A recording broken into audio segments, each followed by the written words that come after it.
नमस्कार दोस्तों, एक बार फिर नई क्लास के साथ हम पढ़ रहे थे किशोरावस्था को। तो हमने इससे संबंधित विशेषताओं को पढ़ा था। इसके बाद में आगे बढ़ते हैं दोस्तों। जैसा कि आपने कुछ लोगों ने कमेंट्स किए हैं, तो कमेंट्स के माध्यम से मैंने देखा कि कुछ लोग कमेंट्स कर रहे हैं कि सर आप विभिन्न जो साइकोलॉजिस्ट हैं, मनोवैज्ञानिक हैं, तो उनके परिभाषाएं भी लिखवाइए, थॉट भी बताइए। तो एक्चुअली क्या है कि एक ही मनोवैज्ञानिक होता है और एक ही मनोवैज्ञानिक के हजारों थॉट होते हैं। हम कितनी को याद कर सकते हैं? हो सकता हमने 50 याद कर लिए, 10 याद कर लिए, 15 याद कर लिए, हो सकता दूसरा आ जाए।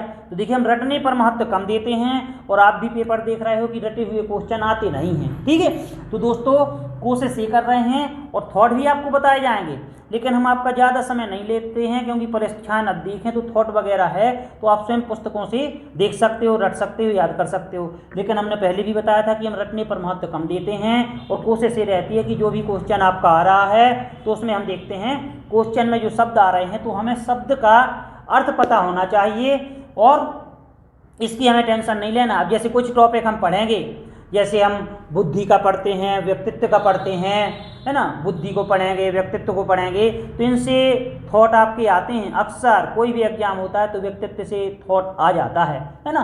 तो उन चैप्टरों की थॉट को देख लेंगे। अब अवस्थाओं में अवस्थाएं ही इतनी इंपॉर्टेंस होती हैं, वृद्धि और विकास का चैप्टर ही इतना इम्पोर्टेंट है कि वहाँ से थॉट आने की संभावना बहुत कम रहती है। तो और फिर पिछले पेपर भी आप देख लीजिए कि थॉट बहुत कम पूछे जाते हैं, खासतौर से एमपी टेट में भी, है ना। और ये थॉट आते हैं तो इस प्रकार से सैद्धांतिक दे देते हैं, कोई इसी सिद्धांत से रिलेटेड हो, किसी विषय वस्तु से रिलेटेड हो। तो कोशिश ये करना है कि थॉट को आप जैसे कितने भी हम पढ़ सकते हैं। जैसे पिछली बहुत पहले की परीक्षा में आपके आए हुए हैं किशोरावस्था से संबंधित थॉट, जैसे स्टेनले हॉल का थॉट का है, किसने कहा है किशोरावस्था बड़े संघर्ष, तनाव, तूफान और विरोध की अवस्था है। किसने कहा है किस बात पर कोई मतभेद नहीं है, किशोरावस्था जीवन का सबसे कठिन काल है। किसने कहा है? किलपैट्रिक ने।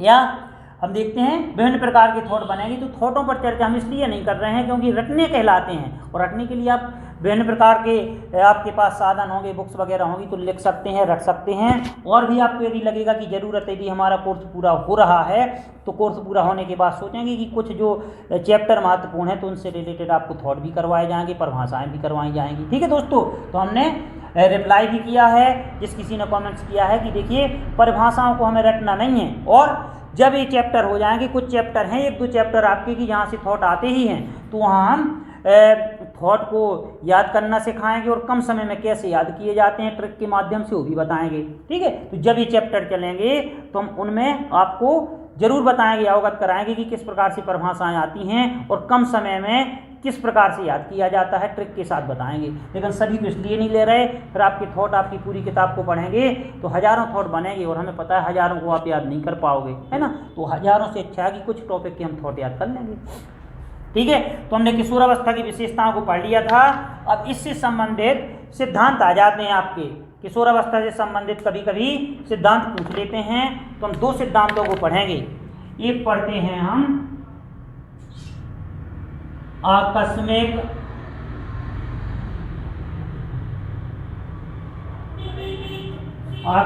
विकास का सिद्धांत।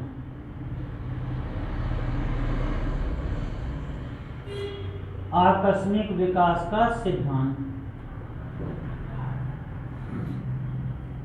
तो कभी कभी पूछ लेते हैं किससे संबंधित सिद्धांत है, थ्योरी है आकस्मिक विकास का सिद्धांत। तो हम देखते हैं कभी कभी पूछ लेते हैं इससे रिलेटेड है जो बाल विकास के सिद्धांत हम पढ़ते हैं, वृद्धि और विकास के, तो हम देखते हैं किशोरावस्था से रिलेटेड सिद्धांत है और किसने दिया था? स्टेनले हॉल ने दिया था। अब आकस्मिक विकास के सिद्धांत की बात करते हैं तो इसमें क्या कहा गया है कि इस सिद्धांत के अनुसार हम देखते हैं कि जो किशोरावस्था में होने वाले परिवर्तन होते हैं वो अनायास होते हैं, अचानक होते हैं, अकस्मात होते हैं, उनका पूर्व की अवस्थाओं से कोई संबंध नहीं होता है।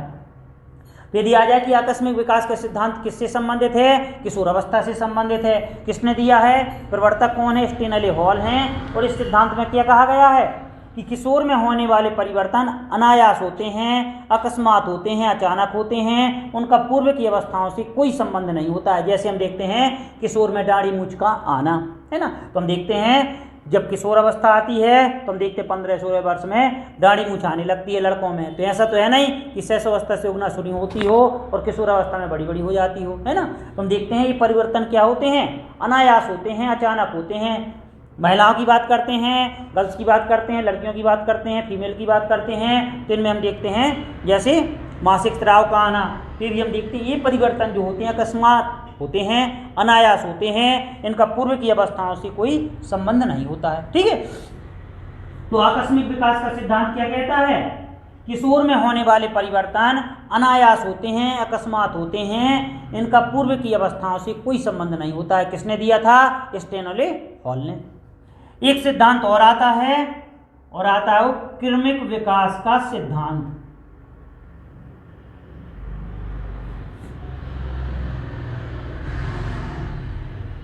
क्रमिक विकास का सिद्धांत,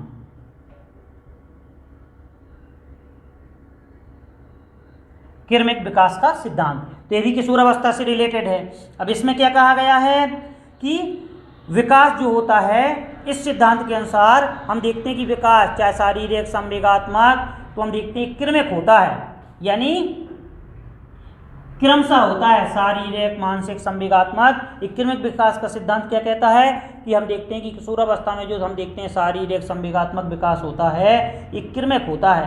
अब यहाँ दोस्तों एक शब्द आया क्रमिक, तो क्रमिक से तात्पर्य होता है, पहले हमने आकस्मिक विकास के सिद्धांत को पढ़ा है और दूसरा पढ़ा है आकस्मिक विकास के सिद्धांत को किसने दिया था, स्टेनले हॉल ने। इस सिद्धांत को किसने दिया था, स्टेनले हॉल ने। ठीक है, और इस सिद्धांत को हम देखते हैं तो 3 मनोवैज्ञानिक हुए हैं, जैसे किंग, ठीक है, एक हुए थॉर्नडाइक और एक हुए हैं हॉलिंगवर्थ।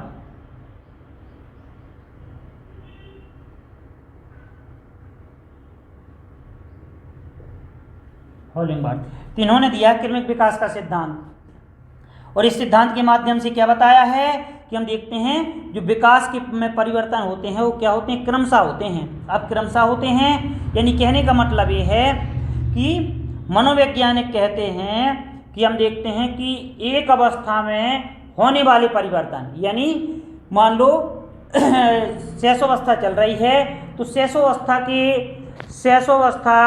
के अंत में, यानी शैशवावस्था जो चल रही है बालक में, तो शैशवावस्था के बाद कौन सी अवस्था आती है, बाल्यावस्था। तो हम देखते हैं बाल्यावस्था के लक्षण शैशवावस्था के अंत में दिखाई देने लगते हैं, यानी एक अवस्था के उत्तरार्ध में या उत्तर में आने वाली अवस्था के लक्षण दिखाई देने लगते हैं। यानी किशोर की बात करते हैं, है ना, तो हम देखते हैं किशोर अवस्था कौन सी अवस्था के बाद आती है, बाल्यावस्था के बाद। तो हम देखते हैं बाल्यावस्था के अंत में ही, यानी बाल्यावस्था का अंत क्या कहलाएगा, तो हम देखते हैं 9 से 12 वर्ष।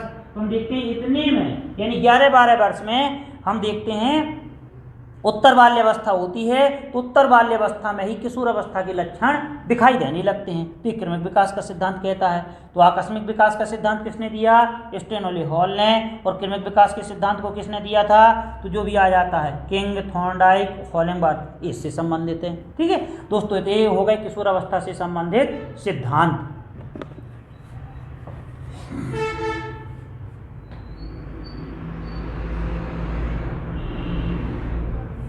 अब हम पढ़ेंगे, यहाँ से कुछ क्वेश्चन बन जाते हैं किशोर अवस्था में शारीरिक विकास, तो इससे रिलेटेड हम क्वेश्चन पढ़ेंगे।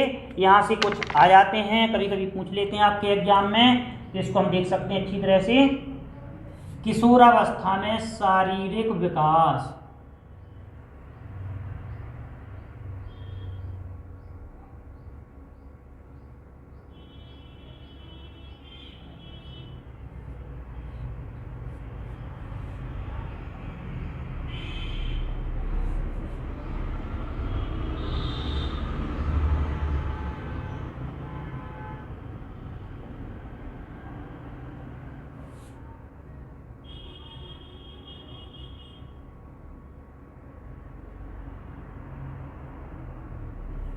किशोर अवस्था में शारीरिक विकास,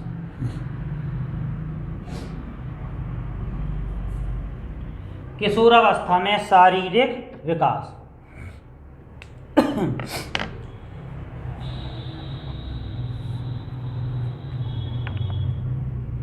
तो अब देखिए, जब भी यहाँ बात करते हैं तो हम देखते हैं कि वृद्धि और विकास की बात करते हैं या विकास की बात करते हैं, तो हम देखते हैं अवस्थाओं को, कितनी अवस्थाओं को हम पढ़ते हैं, गर्भावस्था है ना, शैशवावस्था, बाल्यावस्था और किशोरावस्था, इनको हम पढ़ते हैं।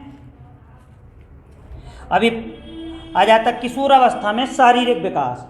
तो यहाँ कुछ क्वेश्चन आपके बन जाते हैं कि हम देखते हैं किशोरावस्था में शारीरिक विकास की बात करेंगे, तो हम देखते हैं कि किशोरावस्था के अंत तक शारीरिक विकास लगभग हम देखते हैं कि लंबाई की बात करें, भार की बात करें, तो लंबाई हम देखते हैं, जब भी लंबाई की बात होती है तो हम पढ़ चुके हैं वृद्धि और विकास में, किशोरावस्था में है ना, किशोरावस्था के अंत में हम देखते हैं चाहे बालक हों चाहे बालिकाएं हों अपनी लंबाई को पूर्णतः प्राप्त कर लेती हैं। जैसे हम देखते हैं कि बालिकाओं की बात होती है तो 16 वर्ष की आयु में अपनी लंबाई को प्राप्त कर लेती हैं। इसी प्रकार बालक की बात होती है, बालकों की बात होती है तो हम देखते हैं 18 वर्ष की एज में यानी किशोरावस्था में ही अपनी लंबाई को प्राप्त कर लेते हैं। तो इसमें कुछ पॉइंटों पर हम फोकस करेंगे। जैसे हम बात करेंगे भार,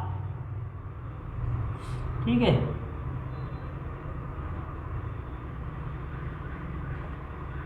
ठीक है, तो भार की बात करते हैं तो हम देखते हैं कि किशोरावस्था के अंत में हम देखते हैं, जैसे कि हमने पढ़ते हैं कि चाहे जन्म के समय की बात करें और चाहे हम देखते हैं किशोरावस्था की, यानी पूरी तरह से हम देखते हैं कि हमारा जो विकास हो जाता है, लंबाई की बात करें तो हम देखते हैं चाहे जन्म की बात करें चाहे विकास की अंतिम अवस्था की बात करें तो हम देखते हैं दोनों में ही हम देखते हैं कि लड़के हावी होते हैं लड़कियों की तुलना में। जन्म के समय लड़कों की लंबाई लड़कियों से कुछ अधिक होती है, लंबाई की बात करें, भार की बात करें। उसी प्रकार किशोरावस्था के अंत तक आते आते भी हम देखते हैं लंबाई और भार की दृष्टि से लड़के जो होते हैं लड़कियों से आगे निकल जाते हैं। अब किशोरावस्था की बात करते हैं तो किशोरावस्था के अंतिम वर्षों में यानी 16-18 वर्ष की बात करते हैं तो यहाँ तक आते आते हम देखते हैं कि शारीरिक भार की दृष्टि से लड़कियाँ लड़कों से पीछे रह जाती हैं। यानी मनोवैज्ञानिक कहते हैं किशोरावस्था के अंत में लड़कों का भार लड़कियों की तुलना में लगभग 25 पाउंड अधिक हो जाता है, 25 पाउंड अधिक होता है। दोस्तों पढ़ चुके हैं 1 पाउंड बराबर कितने ग्राम के होता है, 1 पाउंड बराबर 450 ग्राम है ना, दिया रहता है 453 ग्राम, एक्यूरेट बिल्कुल पढ़ेंगे तो लगभग 450 ग्राम मान लेते हैं। यानी इस प्रकार से जब भी यदि आ जाए कि किशोरावस्था के अंतिम वर्षों में लड़कियों का भार लड़कों की तुलना में लगभग कितना कम होता है तो 25 पाउंड कम होता है। यानी 25 पाउंड की बात करते हैं तो 25 पाउंड को हम मल्टीप्लाई कर सकते हैं 450 से, तो हम देखते हैं इतने किलो वजन अधिक हो जाता है, किसका, लड़कों का। ठीक है, तो पाउंड में पूछ लें तो कितने पाउंड वजन अधिक हो जाता है लड़कों का, तो भार की दृष्टि से लड़कियों से 25 पाउंड भार अधिक हो जाता है। ठीक है, लंबाई की बात करते हैं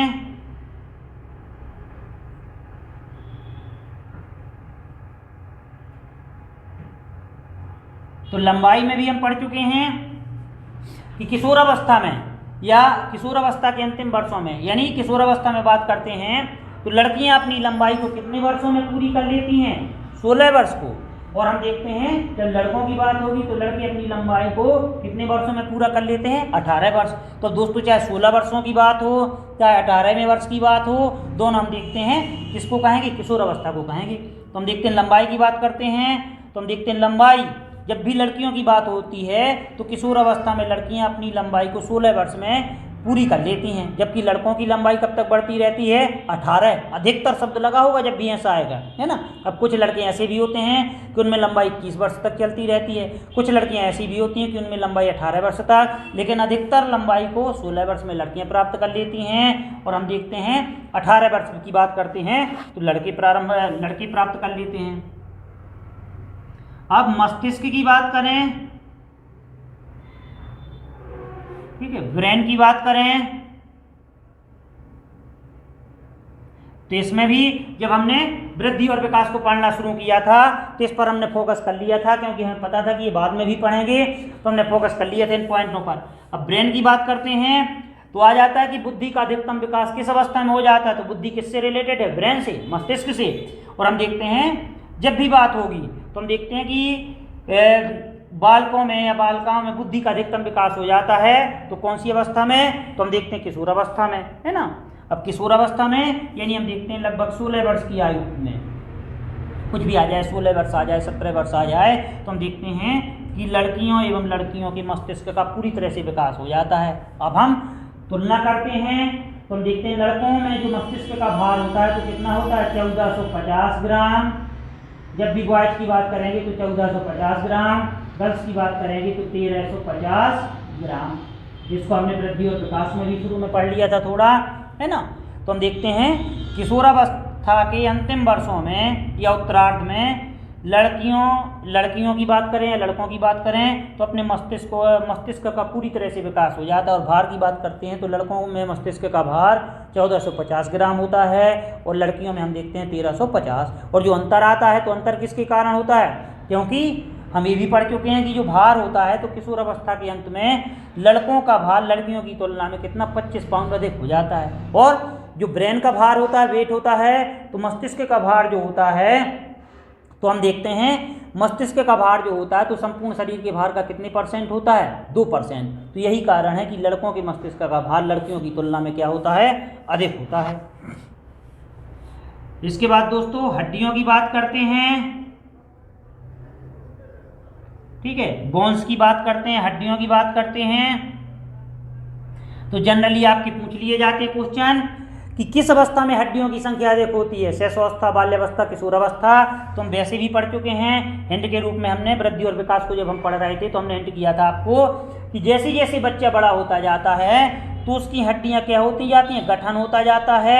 और हम देखते हैं स्त्रीकरण होता जाता है, यानी जुड़ती जाती हैं, गठन होता जाता है।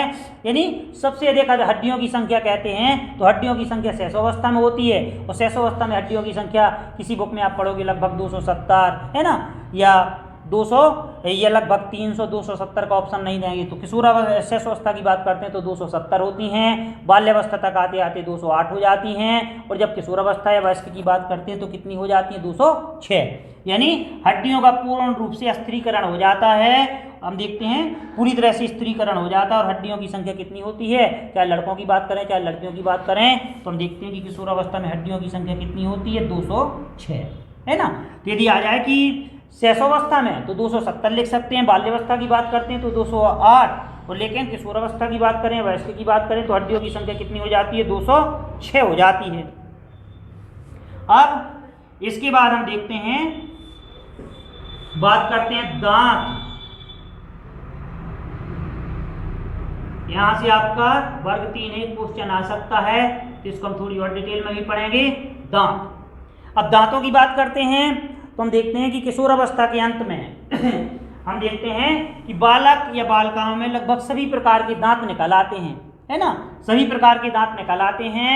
और जिनमें हम देखते हैं कुछ ऐसे होते हैं जिनमें हम देखते हैं कि अक्कल दांत की बात करेंगे, विजडम टीथ की बात करेंगे, बुद्धि दांत की बात करेंगे, तो जिनमें निकलना होते हैं तो इस अवस्था के बाद में या पूर्णावस्था के प्रारंभ में शुरू हो जाते हैं। यानी अक्कल दांत की बात करते हैं तो हम देखते हैं 19-20 वर्ष या हम देखते हैं किसी में 21-22 वर्ष में निकलना शुरू हो जाती है। लेकिन सामान्यतः जो दांत होते हैं, दांतों की बात करते हैं तो कितने प्रकार के, यानी दांत की बात करते हैं तो पहले तो ये देख लें कि किशोरावस्था में जो दांतों की बात करते हैं तो सभी प्रकार के दांत निकल आते हैं। और हम देखते हैं यदि उनमें बुद्धि दांत निकलने होते हैं, विजडम टीथ निकलने होते हैं तो भी इस अवस्था के अंत में या फिर हम देखते हैं पूर्णावस्था की शुरुआत में निकलना शुरू हो जाते हैं। अब देखना दोस्तों, दांतों की बात आई है तो जब भी बात करेंगे दांतों की तो मनुष्य में हम देखते हैं कि दांत कितने प्रकार के होते हैं।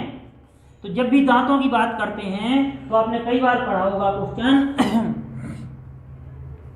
दांतों की बात करते हैं तो हम देखते हैं कि मनुष्य में कितने प्रकार के दांत पाए जाते हैं, 4 प्रकार के, है ना। एक को बोलते हैं कृंतक, है ना, कृंतक। एक को बोलते हैं रदनक, एक को बोलते हैं अग्रचवर्णक, और एक को बोलते हैं चवर्णक। यानी कितने प्रकार के दांत पाए जाते हैं, 4 प्रकार के, कृंतक, रदनक, अग्रचवर्णक और चवर्णक। इनको हम थोड़ी डिटेल से पढ़ सकते हैं। इसमें आपके कई प्रकार के क्वेश्चन बनते हैं दांतों से रिलेटेड। तो मनुष्य में कितने प्रकार के दांत पाए जाते हैं? 4 प्रकार के। कृंतक, ये इसी को अंग्रेजी में बोल देते हैं इंसाइजर,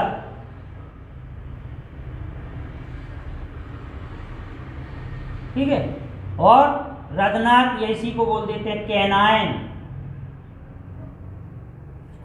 अग्रचवर्णक, ये इसी को बोल देते हैं प्रीमोलर, ठीक है, और चवर्णक, ये इसी को बोल देते हैं मोलर, ठीक है। तो दोस्तों मनुष्य में कितने प्रकार के दांत पाए जाते हैं? 4 प्रकार के। कृंतक या इंसाइजर जो बोलते हैं, और रदनक या कैनाइन जिसे बोलते हैं, अग्रचवर्णक जिसे प्रीमोलर बोलते हैं, और चवर्णक जिसे मोलर बोलते हैं। तो अब कृंतक, तो हमारे जो सबसे आगे के दांत होते हैं, है ना, जो चपटे दांत होते हैं उन्हें बोलते हैं कृंतक। कृंतक का काम क्या होता है? भोजन को काटने का कार्य करते हैं। रदनक, तो हम देखते हैं चपटे 4 दांत होते हैं, तो इसके बाद जो नुकीले दांत होते हैं उन्हें बोलते हैं रदनक। और रदनक क्या है? कैनाइन, नुकीले होते हैं और ये भोजन को फाड़ने का कार्य करते हैं। अग्रचवर्णक और चवर्णक की बात करते हैं तो चपटे दांत होते हैं बाद के, ये भोजन को पीसने का कार्य करते हैं। यानी जो कृंतक होते हैं भोजन को काटने का कार्य करते हैं, रदनक हैं तो भोजन को फाड़ने का कार्य करते हैं, और अग्रचवर्णक और चवर्णक भोजन को पीसने का कार्य करते हैं। यानी ऊपर के जो 2 दांत होते हैं, 2 प्रकार के दांत होते हैं, ये हम देखते हैं गर्मदल के होते हैं, यानी काटने फाड़ने का कार्य करते हैं, और ये बाद में कटा फटा हुआ भोजन पीसते रहते हैं। कौन कौन से? अग्रचवर्णक और चवर्णक। तो दोस्तों यदि पूछ लें कि मनुष्य में कितने प्रकार के दांत पाए जाते हैं, तो केवल और केवल 4। कृंतक भोजन को काटने का कार्य करते हैं, रदनक नुकीले होते हैं और भोजन को फाड़ने का कार्य करते हैं, और अग्रचवर्णक और चवर्णक की बात करते हैं तो हम देखते हैं कि भोजन को पीसने का कार्य करते हैं। अब इन्हीं को हम देखते हैं, दंत सूत्र पूछ लेते हैं। तो दंत सूत्र के लिए हम देखते हैं, पहले एक बार और देख लें कि मनुष्य में जबड़े कितने होते हैं। तो जबड़े 2 होते हैं, एक ऊपर की ओर जबड़ा और एक नीचे की ओर जबड़ा। और दोस्तों जितने ऊपर के जबड़े में दांत होते हैं उतने ही नीचे के जबड़े में दांत होते हैं। तो अभी हमने पढ़ा कितने प्रकार के? 4 प्रकार के दांत पाए जाते हैं। और जबड़े कितने होते हैं? 2। तो इनको सूत्र के रूप में जब व्यक्त करते हैं, तो जब हम इनको सूत्र के रूप में व्यक्त करेंगे तो ऐसा कर देते हैं ICPM और M। I मीन्स इंसीजर हो जाएगा, इंसाइजर हो जाएगा, C मीन्स कैनाइन हो जाएगा, और PM मीन्स प्रीमोलर हो जाएगा, और M मीन्स मोलर। तो जब भी यदि आ जाए कि मनुष्य का दंत सूत्र बताइए, बच्चों का दंत सूत्र बताइए, शैशवावस्था का दंत सूत्र बताइए, वयस्क अवस्था का दंत सूत्र बताइए, तो यहाँ से आपके कई प्रकार के क्वेश्चन बनते हैं। अब मैं नहीं कहता कि ये क्वेश्चन जो है आपके किशोर अवस्था में ही पूछे जाएंगे, ये वृद्धि और विकास के किसी भी चैप्टर में पूछ लिए जाते हैं, चाहे आपके शैशवावस्था में पूछ लिए जाएं, चाहे बाल्यावस्था में पूछ लिए जाएं, चाहे किशोरावस्था में पूछ लिए जाएं, या फिर हम देखते हैं विकास के टॉपिक में किसी में भी पूछ सकते हैं। तो वृद्धि और विकास में हम विकास की अवस्था ही पढ़ रहे हैं, इसीलिए हमने दांत के बारे में पहले नहीं बताया था। हमने सोचा था कि किशोरावस्था में भी हम पढ़ेंगे तो साथ में एक साथ करा देंगे। तो जब भी यदि बात करेंगे तो हम देखते हैं आ जाएगा मनुष्य का दंत सूत्र। तो दोस्तों इसके रूप में व्यक्त करेंगे ICPM और M। अब जबड़े कितने होते हैं? 2। तो जितने दांत ऊपर के जबड़े में होते हैं उतने नीचे के में। तो इस प्रकार से हम देखते हैं, ऐसा कर सकते हैं 2 1 2 3। अब क्योंकि हमने जबड़े कितने देखे? 2, तो हम देखते हैं नीचे के जबड़े में 2 होंगे, वही संख्या ऊपर के जबड़े में होगी।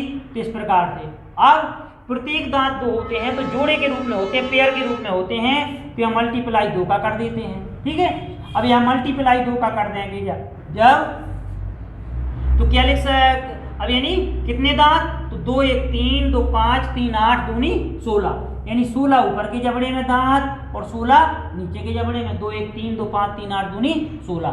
इस प्रकार से अब इसको संक्षेप में क्या लिख सकते हैं? 21 23 बटे 21 23। इसको संक्षेप में क्या लिख सकते हैं? 21 23 बटे 21 23। यानी आ जाएगा आपका क्वेश्चन कि मनुष्य का दंत सूत्र बताइए। तो मनुष्य का दंत सूत्र क्या हो जाएगा? 21 23 बटे 21 23। अब इसमें हम कंफ्यूज होते हैं दोस्तों, क्योंकि विभिन्न प्रकार के ऑप्शन रख देते हैं सामने, और ऑप्शन किस प्रकार से रख देते हैं? उनने ऑप्शन ए रख दिया 21-23 बटे 21-23, ऑप्शन बी रख दिया 21-32 बटे 21-32, ठीक है, ऑप्शन सी रख दिया 21-02 बटे 21-02, ऑप्शन डी रख दिया 21-20 बटे 21-20। तो इस प्रकार से ऑप्शन रख देते हैं। अब क्या पूछ लिया जाएगा, मनुष्य का दंत सूत्र बताइए या वयस्क का दंत सूत्र होता है। तो हम देखते हैं ये 4 ऑप्शन दे दिए जाएंगे 21-23 बटे 21-23, 21-32 बटे 21-32, 21-02 बटे 21-02, 21-20 बटे 21-20। तो हमें दोस्तों ये देखना है, इसी को संक्षेप में मनुष्य का दंत सूत्र क्या है 2-1-2-3, 2-1-2-3। तो इसी को संक्षेप में हमेशा लिख देते हैं 21-23 बटे 21-23। अब यदि पूछ लिया जाए कि बच्चों का दंत सूत्र, तो दोस्तों इसी प्रकार से हम देखते हैं बच्चों का दंत सूत्र बनेगा या शैशवावस्था का दंत सूत्र। तो हम देखते हैं कैसा बनेगा। तो हम देखते हैं चाहे बच्चे हों चाहे बड़े हों, सभी में जबड़े कितने होते हैं 2। तो उनमें भी हम देखते हैं यही लागू होगा कि ICPMM। अब जबड़े 2 होते हैं तो इस प्रकार से 2, ठीक है, 1 0 और 2। अब दोस्तों जबड़े उनमें भी 2 होते हैं और हम देखते हैं प्रत्येक दांत जोड़े में होते हैं। तो 2 और 1 3, 2 5 दूनी 10, यानी 10 ऊपर के जबड़े में और 2 1 3, 2 5 दूनी 10, 10 ऊपर के जबड़े में 10 नीचे के जबड़े में। यानी जब भी इनकी बात होगी तो इनको संक्षेप में क्या लिख देंगे 21-02 बटे 21-02। अब आ जाएगा बच्चों में दंत सूत्र, तो फिर उसका आंसर ये हो जाएगा। वयस्कों में दंत सूत्र, तो उसका आंसर ये हो जाएगा। तो दोस्तों ये तो हो गया इस प्रकार से। ये हमें केवल समझने के लिए होता है। आई मीन्स होता है इंसाइजर और सी मीन्स होता है कैनाइन, पीएम मीन्स होता है प्रीमोलर और एम मीन्स होता है मोलर। अब इसी से रिलेटेड मान लो और कठिन क्वेश्चन, तो कई प्रकार के क्वेश्चन आपसे पूछे जा सकते हैं। मान लो ने पूछ लिया कि वयस्क में या मनुष्य में कितनी कृंतक दांत पाए जाते हैं, मनुष्य में कृंतक दांतों की संख्या बताइए। तो हमें ये देखना है, इस प्रकार से हमने लिखा हुआ है। अब कृंतक मीन्स क्या होता है, कृंतक की अंग्रेजी क्या पढ़ते हैं इंसाइजर के रूप में, इंसाइजर के रूप में। तो हम देखते हैं यहाँ कितनी कृंतक, मनुष्य में कृंतक दांतों की संख्या है। ऐसे 4 ऑप्शन दे देंगे 4, 6, 8 और डी 16। अभी आपके ऑप्शन रहे।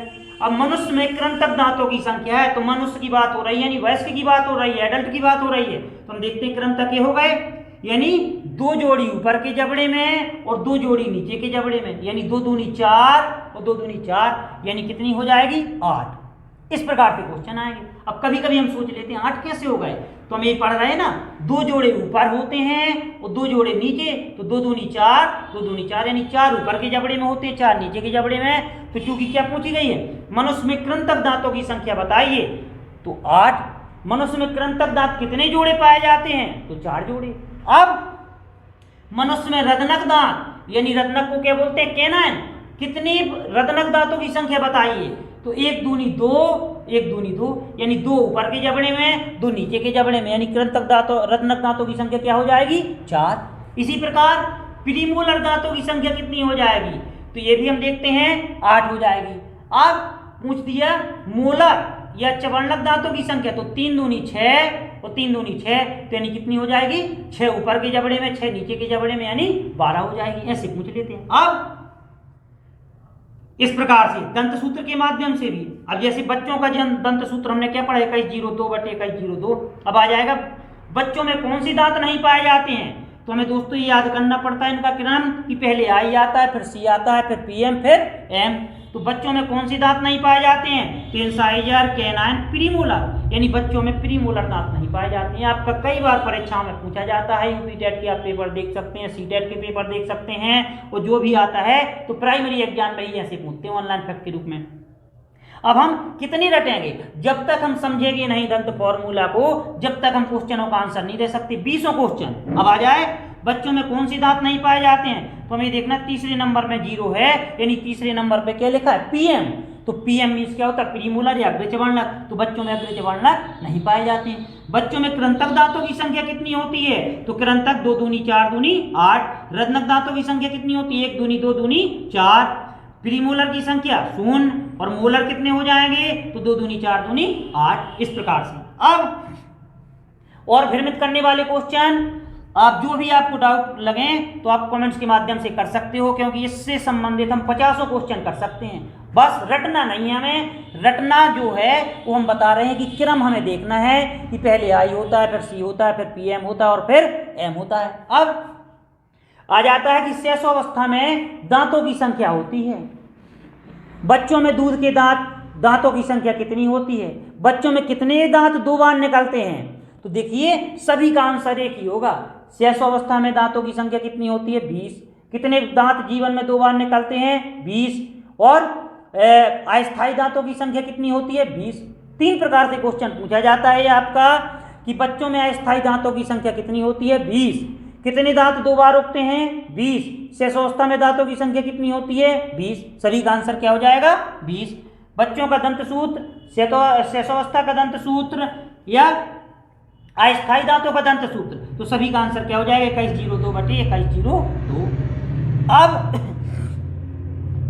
आपने देखा होगा कि कभी कभी पूछ लेते हैं, जैसे आप पढ़ते हो तो इसमें साइंस में भी क्वेश्चन आता है, आपका साइकोलॉजी में भी क्वेश्चन आता है कि हम देखते हैं मनुष्य में जो बुद्धि दांत होते हैं, तो बुद्धि दांत पाए जाते हैं कृंतक के रूप में, रत्नक के रूप में, प्रीमोलर के रूप में, मोलर के रूप में।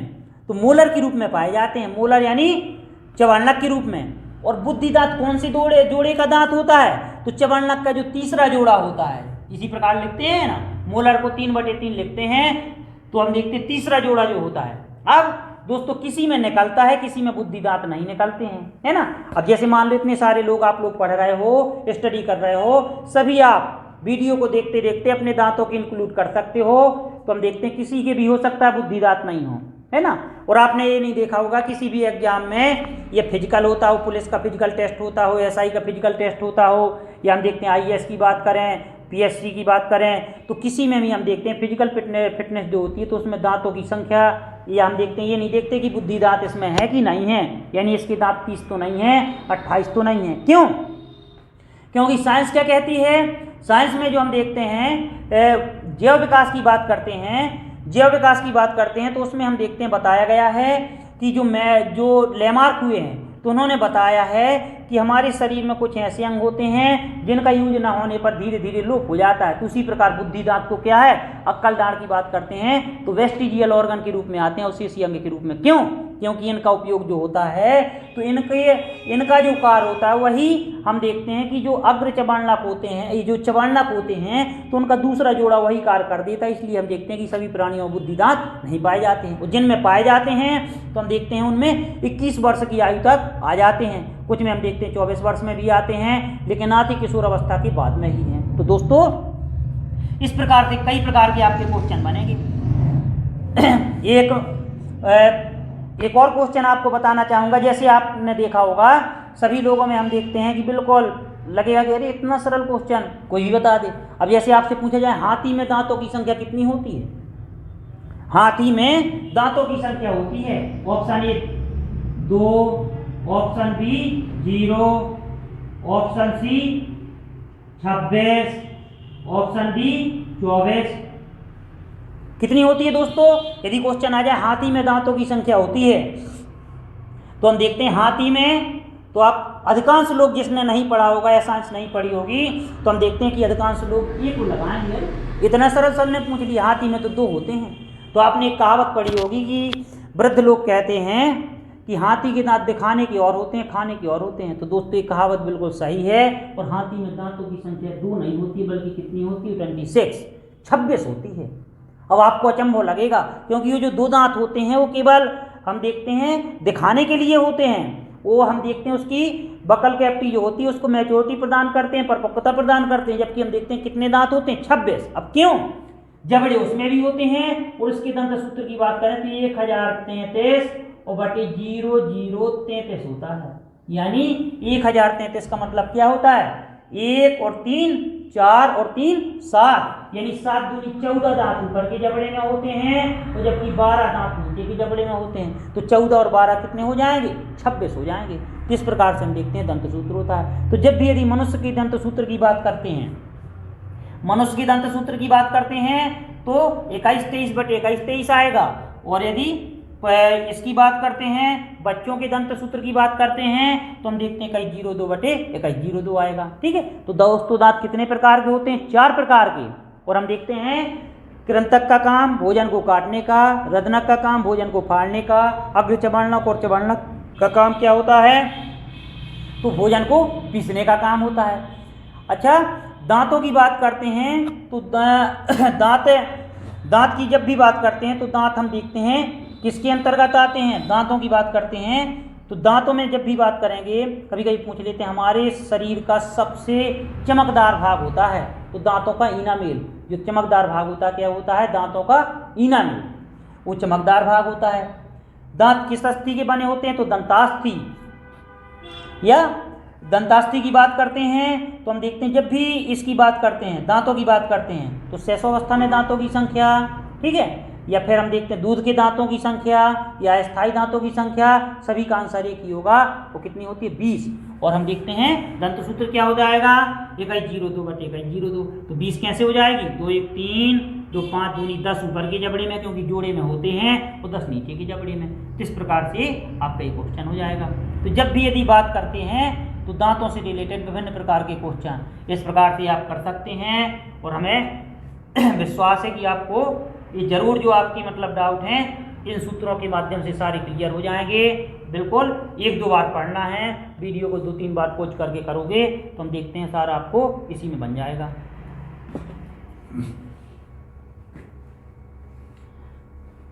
तो इस प्रकार से हम देखते हैं दांत को पढ़ लिया। अब दोस्तों दांतों के साथ साथ हम देखते हैं जीभ की भी बात हो जाए यहीं पे। जीभ की बात करते हैं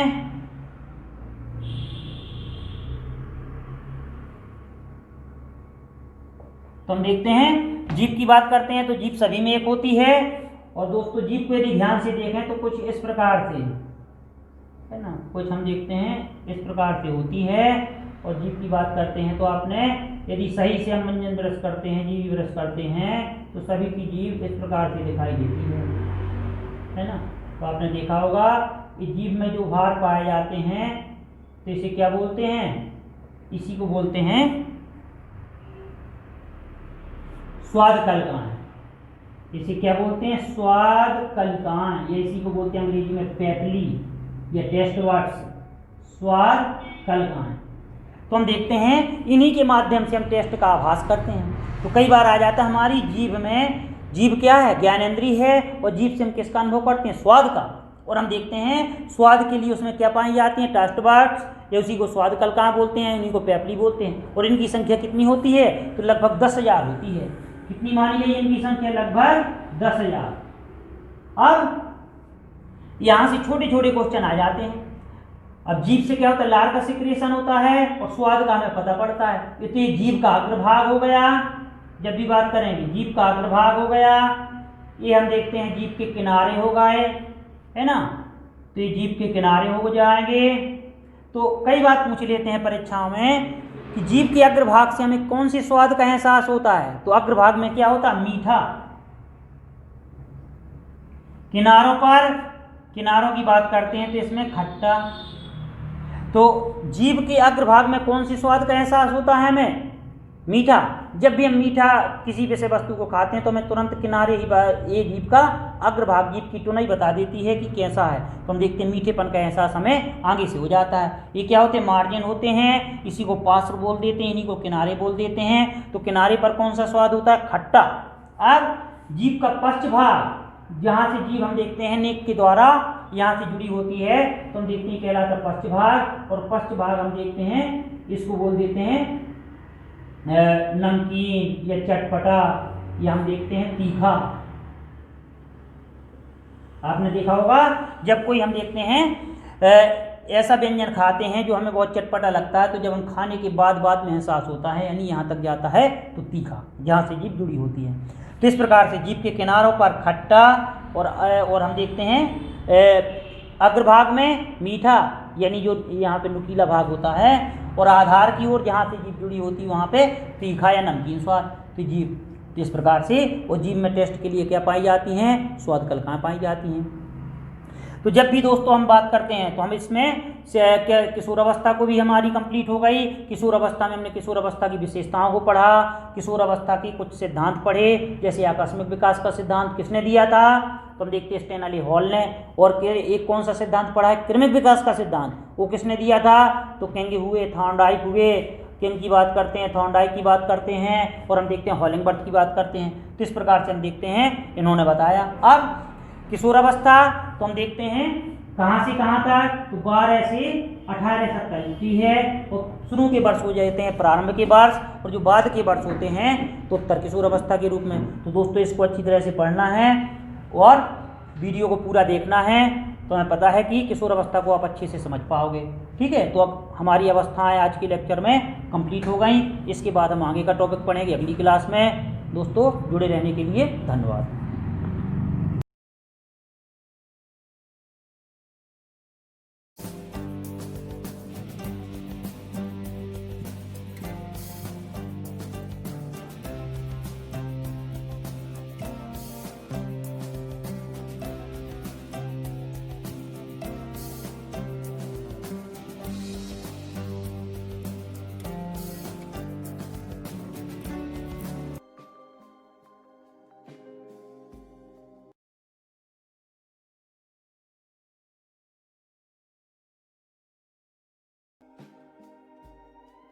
सक्सेसफुल जो सभी एग्जाम को टारगेट करते हुए ध्यान में रखकर ये मिशन चलाया जा रहा है, चाहे आने वाले जितने भी एग्जाम हो, वर्ग 3 महिला सुपरवाइजर, एमपी पुलिस, फॉरेस्ट, पटवारी, सीपीसीटी से रिलेटेड जितने भी एग्जाम है उन सभी को ध्यान में रखकर ये मिशन चलाया जा रहा है। व्हाट्सएप ग्रुप पर स्टडी कराई जा रही है, प्रिपरेशन कराई जा रही है, जिसमें बॉयज़ और गर्ल्स के अलग अलग ग्रुप बनाकर आपकी प्रिपरेशन कराई जा रही है। ग्रुप में आपको timetable, strategy, routine, study material, daily and weekly test, guidance, motivation सब कुछ दिया जाएगा। और यहाँ पर ये आप देख सकते हैं अलग अलग ग्रुप बनाए गए हैं, लगभग 22 और आपको ऐड किया जाएगा। तो आप लोग बिना किसी देरी के मैसेज कीजिए, और 9981167757 पर आपको ऑडियो मैसेज करना है। व्हाट्सएप से अपना नाम बता देना है, मैं आपको उसी एग्जाम से रिलेटेड ग्रुप में ऐड कर दूंगा। महिलाओं के अलग ग्रुप हैं, पुरुषों के अलग ग्रुप हैं, आप देख सकते हैं। ठीक है, और इसके साथ साथ strategy, routine, syllabus, complete plan आपकी स्टडी के लिए, ताकि आप लोग बेस्ट रैंक हासिल कर सको यहाँ पर। ठीक है, आपकी तैयारी के साथ ही आपको पता लग जाता है कि आप अब अच्छी मेरिट हासिल करने वाले हो, क्योंकि यहाँ पर आपको टाइम टेबल दिया जाता है। हर एग्जाम का अलग टाइम टेबल होता है जो 7 दिन में बदलता रहता है। जुड़ने से आपको फायदा क्या मिलेगा, timetable, strategy, routine, study material, daily weekly test, guidance, motivation सब आपको मिलता रहेगा। जुड़ने के लिए आपको 99811677 और 757 ये व्हाट्सअप नंबर है, इस पर आपको ऑडियो से नाम बता देना है अपना, और किस एग्जाम के लिए आपको जुड़ना है वो भी मुझे बता देंगे, तो मैं आपको जोड़ लूंगा। सभी एग्जाम की प्रिपरेशन कराई जाती है, सभी एग्जाम की ऑनलाइन ऑफलाइन टेस्ट सीरीज मिलती है, नोट्स मिलते हैं, तो आप ले सकते हैं। ये सारा कुछ आप देख सकते हैं।